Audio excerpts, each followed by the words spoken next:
अस्सलाम वालेकुम। उम्मीद है आप खैरियत से होंगे। बहुत बहुत शुक्रिया आपके फीडबैक का। जैसा कि आपको पता है हमने एक सीरीज़ का आगाज़ किया हुआ है, कनाडा चलो मिलियनेयर बनो। कनाडा एक ऐसी जगह है जहाँ पर मिलियनेयर बनना कोई बहुत मुश्किल काम नहीं है, लेकिन ज़रूरी उसके लिए ये होता है कि आप सही पाथवे पिक करें, आप सही प्रोफेशन का इंतखाब करें, तो आपके लिए भी मिलियनेयर बनना कोई मसला नहीं है। आप लोगों ने सुना होगा, अगर आप रिसर्च करते हैं, रिसर्च पेपर्स पढ़ते हैं, तो आपको पता चलता होगा कि भाई ये जो दूसरी साइड है ना, वेस्टर्न साइड, जिसमें खास तौर पे अमेरिका, कनाडा, यहाँ पर आपको बहुत ज़्यादा तादाद में मिलियनेयर्स मिलेंगे। इवन यंग यंग बच्चे लाइक 20-22 साल के बच्चे भी आपको मिलियनियर्स मिलेंगे।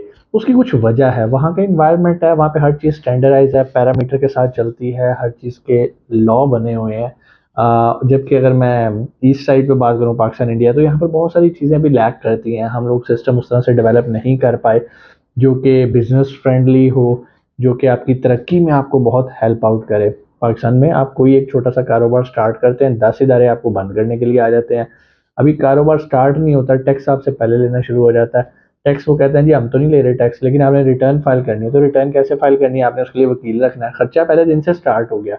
बाहर ऐसा कुछ भी नहीं होता, सपोर्ट करते हैं आपको। जितना वो आपको वन विंडो सोल्यूशन प्रोवाइड कर सकें, उतना ही वो आपको हेल्प आउट करते हैं। तो आज हम जिस पाथ और जिस प्रोफेशन को डिस्कस करेंगे वो है आर्किटेक्ट। अगर तो आप आर्किटेक्ट हैं तो कनाडा आपके लिए एक बहुत बेहतरीन जगह है। यहाँ पर छोटे प्रोजेक्ट, हाउसिंग स्कीम से लेकर बड़े कमर्शियल बिल्डिंग के प्रोजेक्ट्स आसानी आपको मिलते हैं। अब ये भी दो तरीके हैं कि आप यहाँ से मूव करें किसी कंपनी के अंदर और एज ए आर्किटेक्ट जॉब करें। दूसरी ऑप्शन ये होती है कि आप कनाडा में जाएं और अपनी आर्किटेक्ट फर्म बनाएं और लोगों को अपनी सर्विसेज दें, लोगों को उनके घर बना के दें, डिज़ाइन करके दें, उनके ऑफिसेज डिज़ाइन करके दें। और ये एक ऐसा प्रोफेशन है जो कि आपको बहुत जल्दी मिलियनेयर के करीब, बल्कि मिलियनेयर बना देगा। जब मैं जल्दी की बात करता हूँ तो ऐसा हरगिज़ ये नहीं होता कि आप रात को सोएंगे सुबह उठेंगे और आप मिलियनेयर बने होंगे, ऐसा नहीं है। कोई भी प्रोफेशन है, इट टेक्स टाइम। लाइक मतलब अगर आप पाकिस्तान में रहते हुए जो चीज़ अचीव करते हैं 20 सालों के अंदर, वो आप वहाँ पर 5 से 6 सालों के अंदर बआसानी अचीव कर लेते हैं। वहाँ पर अगर मैं आर्किटेक्ट्स की सैलरीज की बात करूँ तो $1 लाख सालाना से स्टार्ट होके $5 लाख भी, $7 लाख भी, इट डिपेंड्स। और अगर आप अपना बिजनेस कर रहे हो तो फिर तो उसकी कोई हद ही नहीं है। इसकी बहुत बड़ी एग्जांपल मेरे क्लास फेलो हैं, वो इस टाइम कनाडा में मौजूद हैं। जब वो पाकिस्तान से यहाँ से गए तो उनकी जो लाइन थी वो डायरेक्टली आर्किटेक्ट नहीं थी, तो उन्होंने वहाँ जाके पहले एक छोटा सा डिप्लोमा किया आर्किटेक्ट का। उसके बाद उन्होंने जॉब की एक फर्म के अंदर, एक्सपीरियंस लिया कि कनाडा का इन्वायरमेंट कैसा होता है। और जब उन्हें लगा कि यस अब मैं इस काबिल हो गया हूँ, तो उन्होंने अपनी कंपनी रजिस्टर करवाई है और अब वहाँ पर वो एज एन आर्किटेक्ट अपनी एक फर्म रन कर रहे हैं, लोगों को उनके घर डिज़ाइन करके देते हैं। इसके अलावा बिल्डिंग्स, कमर्शियल प्रोजेक्ट्स मिलते रहते हैं। आपको पता है कि ये ऐसे इलाके हैं जहाँ पर बड़ी बड़ी बिल्डिंग्स बनाने का भी ट्रेंड मौजूद है। पाकिस्तान में तो कोई इस तरह का सिस्टम ही नहीं है ना, तो वहाँ पर इसका ट्रेंड मौजूद है और वहाँ पे हमेशा डिमांड रहती है। लेकिन एक बात याद रखें, डिमांड जितनी मर्जी हो, अगर आप कॉम्पिटेंट नहीं है तो आप कभी भी आगे नहीं बढ़ सकेंगे। सो डिमांड के साथ साथ आपका कॉम्पिटेंट होना बहुत ज़रूरी है। तो अगर तो आपका प्रोफेशन ये है आर्किटेक्ट, या आपने कोई सिमिलर डिग्री की हुई है, सिमिलर डिप्लोमा किया हुआ है, तो मैं आपको यही रिकमेंड करूँगा कि आप एक्सप्रेस एंट्री के थ्रू जाने की कोशिश करें। एक्सप्रेस एंट्री क्या होता है? एक्सप्रेस एंट्री में बड़ा आसान, मैंने आपको पहले भी बताया था कि अगर तो आप अंडर 30 हैं और आपके पास मास्टर्स की डिग्री है तो आपके चांसेस बहुत ब्राइट हो जाते हैं। हाँ, आपका आइल्स का स्कोर भी 7.5 बैंड होना ज़रूरी है मिनिमम। तब आपका एक अच्छा एक स्कोर बनता है, जिसके बाद आप आसानी एक्सप्रेस एंट्री में अप्लाई करके अपने आप को पूल में इन कर देते हैं और चांसेस होते हैं कि आपको कोई ना कोई अपॉर्चुनिटी मिले और वहाँ पर जो ड्रॉज लगेंगे वो पिक कर ले, नहीं तो कोई प्रोविंस में से, प्रोविंशियल नॉमिनी के अंदर कोई आपको पिक कर लेगा। तो ये एक ऐसा प्रोफेशन है जो कि जिसकी डिमांड बहुत ज़्यादा है। तो इस प्रोफेशन के लोग ज़रूर कोशिश करें कनाडा जाने की, क्योंकि एक आर्किटेक्ट पाकिस्तान में क्या कमा रहा है? 2 लाख, 5 लाख, 7 लाख, इससे आगे क्या? जब आप कनाडा की बात करते हो तो भाई वहाँ पर तो आप सोच भी नहीं सकते। वहाँ पर इतना आप शायद 5 दिनों में कमा लो जितना आप यहाँ पर 1 महीने में कमा रहे हो, शायद इससे भी बहुत ज़्यादा कमाल है। बहुत सारे लोग कहते हैं भाई खर्चे बहुत ज़्यादा हैं। ठीक है, खर्चे हैं, लेकिन वहाँ पर कमाने की वैल्यू बहुत ज़बरदस्त है, बहुत तगड़ी है। आपको फिर भी एंड पे इतनी सेविंग हो जाती है कि आप 5 से 6 साल अगर उस तरह मेहनत करके काम करते रहो तो आपके पास $1 मिलियन इकट्ठा हो जाता है और आप कह सकते हो कि भाई मैं मिलियनेयर हूँ।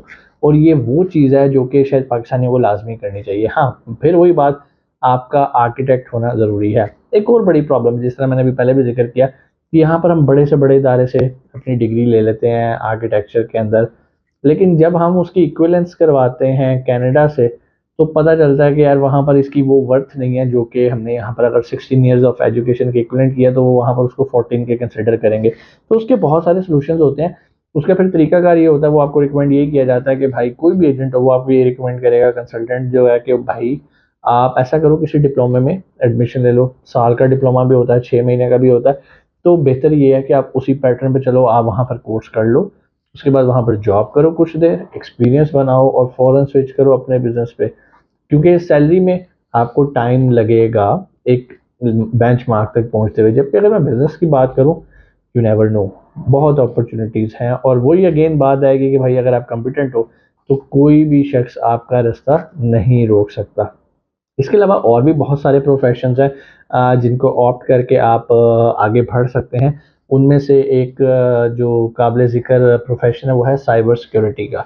अगर आपको इसमें महारत हासिल है साइबर सिक्योरिटी के अंदर, जैसा कि आपको पता है कि इस टाइम बाहर के ममालिक में तो बहुत ज़्यादा सिक्योरिटी को कंसिडर किया जाता है। अगरचे वहाँ पर आपको पुलिस सरेआम सड़कों पे इस तरह नज़र नहीं आती, चेक पोस्ट लगा के नहीं खड़ी होती, लेकिन क्योंकि वो लोग आईटी में बहुत आगे हैं और साइबर सिक्योरिटी में लाइक साइबर इंटरनेट की टर्म्स में आता है और ऑनलाइन मतलब ये जितने क्राइम्स होते हैं हमारे साइबर के, जैसे इंटरनेट पे किसी का डाटा लीक हो गया, किसी का अकाउंट हैक हो गया, किसी का प्रोफाइल हैक हो गया, ये साइबर सिक्योरिटी में आते हैं।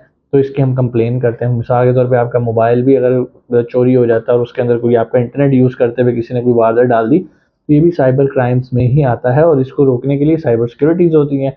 तो अगर तो आपका इसका एक्सपीरियंस है तो बहुत तगड़ी फील्ड है ये, और ये भी आपको इंशाल्लाह कनाडा के अंदर मिलियनेयर बेंचमार्क तक बहुत जल्दी लेके जा सकती है। हाँ, अब अगली बात आएगी क्या इसकी भी जॉब अपॉर्चुनिटीज़ हैं?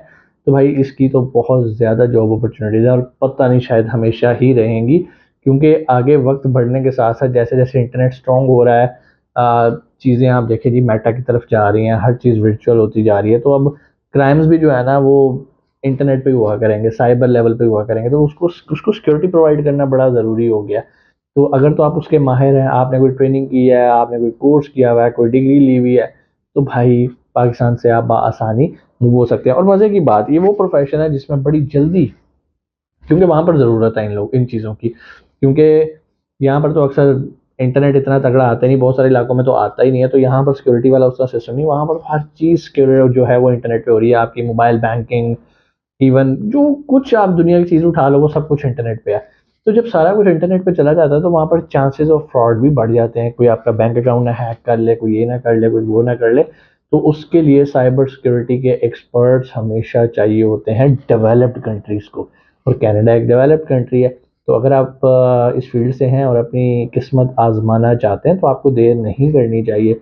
और अगेन आपको भी एक्स्ट्रा सेंटी के थ्रू जाना चाहिए। अगर एज आपकी बिलो 30 है और आपके पास मास्टर्स की डिग्री है तो बेहतरीन होगा आपके लिए, और आपको फोकियत मिलेगी दूसरी डिग्रीज पे, दूसरे जो क्वालिफिकेशंस हैं, क्योंकि ये एक ऐसी चीज़ है जिसकी डिमांड अभी है और उन्हें अच्छे प्रोफेशनल्स की ज़रूरत है और रहेगी। क्योंकि जो भी टेक्नोलॉजी बेस्ड जॉब्स होती हैं, हमेशा याद रखा करें कि इसमें बड़ी जल्दी गैप निकल आता है। लाइक एक टेक्नोलॉजी आई, हम लोग मोबाइल यूज़ किया करते थे बटनों से, एकदम स्विच हुई, आप टच स्क्रीन पे चले गए।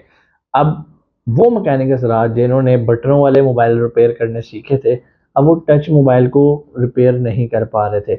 अब इसी टेन्योर में जो एक नया बच्चा आके उसने टच मोबाइल को रिपेयर करना सीख लिया, तो वो मार्केट में उन लोगों से आगे निकल गया जिनके पास एक्सपीरियंस तो बहुत ज़्यादा था, लेकिन किसी और टाइप की रिपेयरिंग के अंदर। अब बिल्कुल उसी तरह जब मैं साइबर सिक्योरिटी की बात करता हूँ तो यहाँ पर एक चीज़ जो चल रही है, जैसे ही कोई नई टेक्नोलॉजी आती है, जैसे अभी आपने देखा कि मेटा पे आप जा रहे हो, हर चीज़ वर्चुअली जा रही है और वीआर का ट्रेंड बढ़ गया है, तो यहाँ पर अब क्राइम्स की नेचर बढ़ गई है। अब जो एक नया बैचलर स्टूडेंट या मास्टर्स करके स्टूडेंट आएगा, वो यंग ब्लड होएगा, और यंग को वो लाजमी प्रेफर करते हैं क्योंकि उन्हें लगता है कि ये अप टू डेटेड है। और बात भी सही होती है कि उसकी जो पढ़ाई है वो बिल्कुल अप टू डेटेड है। करंट जो प्रॉब्लम सिनेरियो सिचुएशंस को हैंडल करना है वो उस बच्चे को आता होता है। जबकि दूसरी साइड पे अगर कोई शख्स है जी मैं 15 साल से आईटी में हूँ, तो 15 साल से आईटी में ज़रूर है, लेकिन अगर वो अपडेट नहीं है तो वो बिल्कुल बेकार है। तो चांसेस हमेशा इस फील्ड के अंदर बहुत ज़्यादा स्कोप है, और इसके अंदर भी अगर आप जॉब करते हैं तो आप तकरीबन साल का $1 लाख बासानी मिनिमम कमा सकते हो। और अगर आप कॉम्पिटेंट हो, तरक्की करके मैनेजर लेवल पर चले जाते हो, तो भाई फिर तो आप 3 लाख डॉलर भी, $4 लाख भी सालाना कमा सकते हो। कोई सवाल कमेंट सेक्शन में आके आप पूछ सकते हैं। इंशाल्लाह आपसे मुलाकात होगी अगली वीडियो में। अपना बहुत सारा ख्याल रखिएगा। पाकिस्तान जिंदाबाद।